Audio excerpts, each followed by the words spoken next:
Hi, my name is Shauna Dinsmore, and I am presenting e-newsletters in school for my major presentation topic. What is an educational newsletter? It's electronic, of course, hence the E in newsletter. E-newsletters can be sent via email or uploaded to the school's website. E-newsletters are a cost-effective way to communicate to parents, students, and community members. When parents and teachers communicate well, they are able to support student learning. Educational e-newsletters make parent-teacher communication possible and easier. How can I start an e-newsletter? To give you some background information on creating an e-newsletter, I would like to give you two ways possible. One, create your own, and two, use an e-newsletter service. If you create your own e-newsletter, you're simply going to use a template from Microsoft Word or any kind of document program, and you will type in all of the information yourself, whatever you want your parents, if you're a personal teacher or you're making a personal e-newsletter, if you want your parents to know about upcoming assignments or homework that's due, you will just be typing this yourself. The con to this, there's no tech organization for you to contact. You're sort of on your own. Of course, you have the internet and YouTube to look up, but there is no free service to call a tech person and ask questions and get whatever issue you're having worked out. Or you can use an e-newsletter service. Some e-newsletter services are myemma.com, iContact, and Constant Contact. The pro about this is there's always tech help available. The con is you're paying money. If you're a teacher and you're using it just for your classroom, that could get expensive. However, if you're a principal of a building or you're an administrator over the entire school, it actually may be worth your while to pay the $45 a year or whatever it may cost you to use a service and always have tech help there.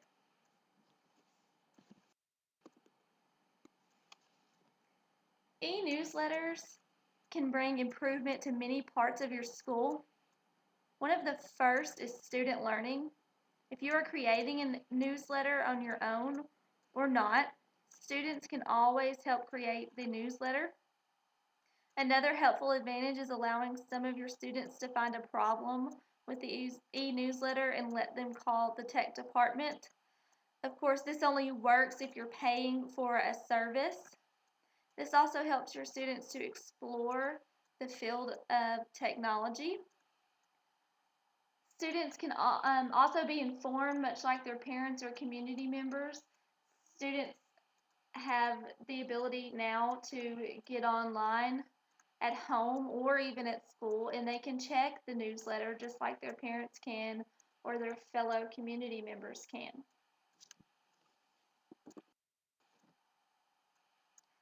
Being informed, parents and others.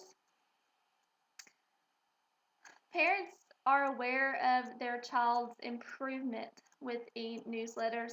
This comes specifically from teachers to parents. If teachers are using a personalized e-newsletter, if they're emailing an e-newsletter to the parents specifically, or if they're uploading it to their school's website, they can make parents aware of the class's improvement as a whole, or if you're sending a specialized e-newsletter to each parent, the specific child's improvement. Also helps teachers to communicate with parents if their child's performance is falling. It also helps the parents to be aware of what their child will be learning throughout the year. I think this is particularly important because at the beginning of the year, parents are a bit nervous, their children are a bit nervous. They can go online or check their email and they can see a newsletter that you've sent them, and it has all laid out what we're going to do or what their child's teacher is going to do the first 9 weeks of school.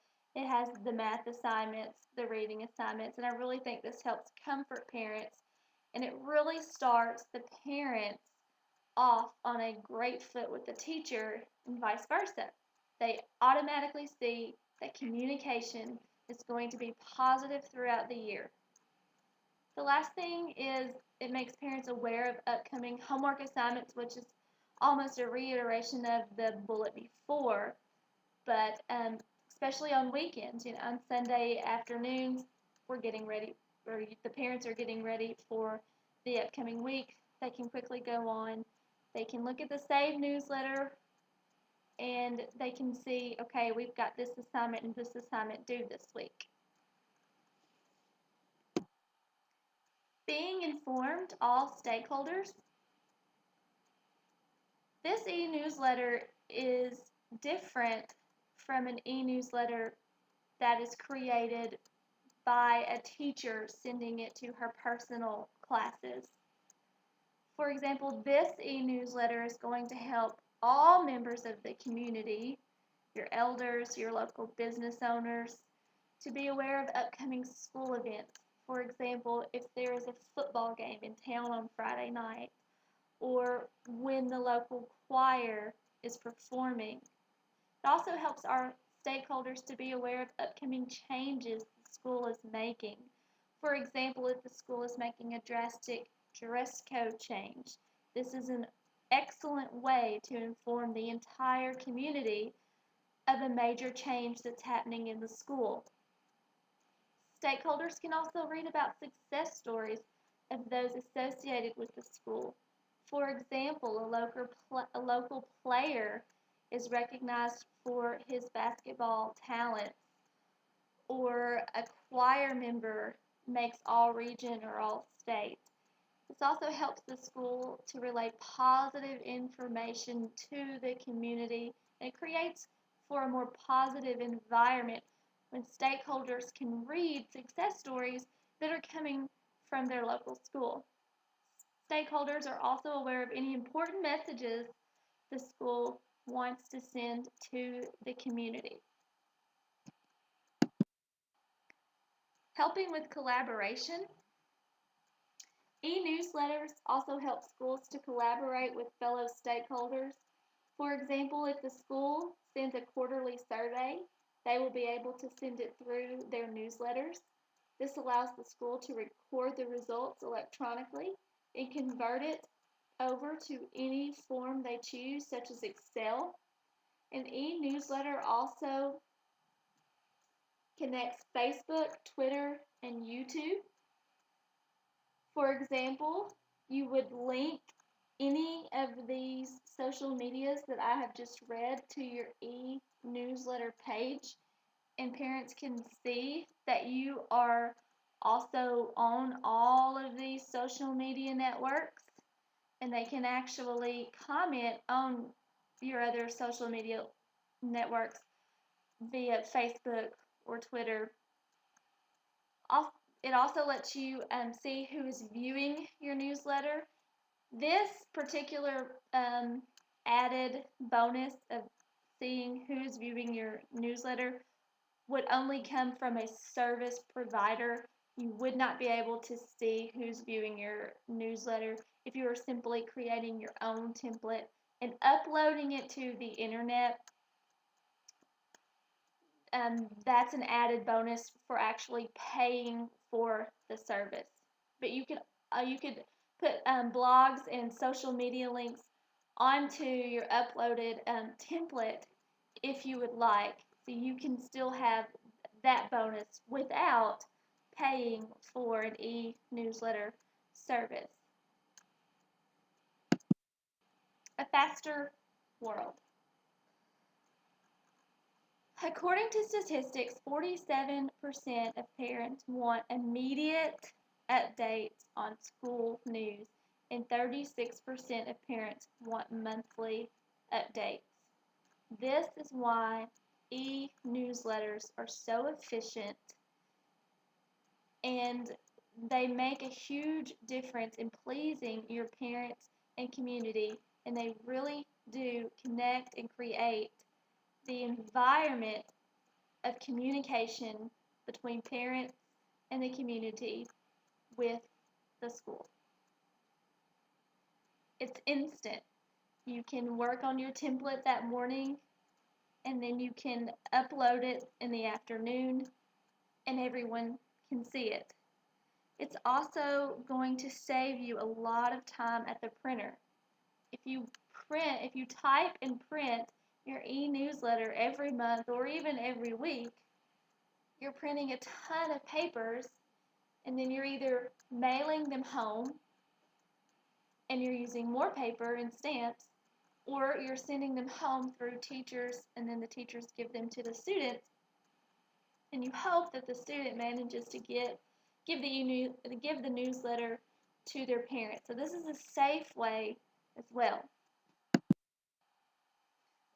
So after all of this, one of the most important things to know about an e-newsletter is it safe? And my answer to that is yes and maybe no. No one can control the e-newsletter except for the owner. If you're using an e-newsletter service provider, then you, the owner, for example, the superintendent or an administrator or teacher of a classroom, have a password, and only you know that password unless an unfortunate event happens and someone finds it out. You must keep the password hidden. That's part of safety, and that can be a downfall in the e-newsletter. It would be tragic for someone to log on to your e-newsletter and put something in there and upload it to the internet for everyone to see. So that is a con to an e-newsletter, is making sure only those you trust either work on your newsletter or know the password to your newsletter. If your newsletter is worked on by students, monitoring is vital. The best way to monitor students is to simply walk around the entire time. It's wonderful for students to get to create an online newsletter, but it's also so important that every small sentence is reviewed by the administrator or the teacher before the e-newsletter is uploaded online.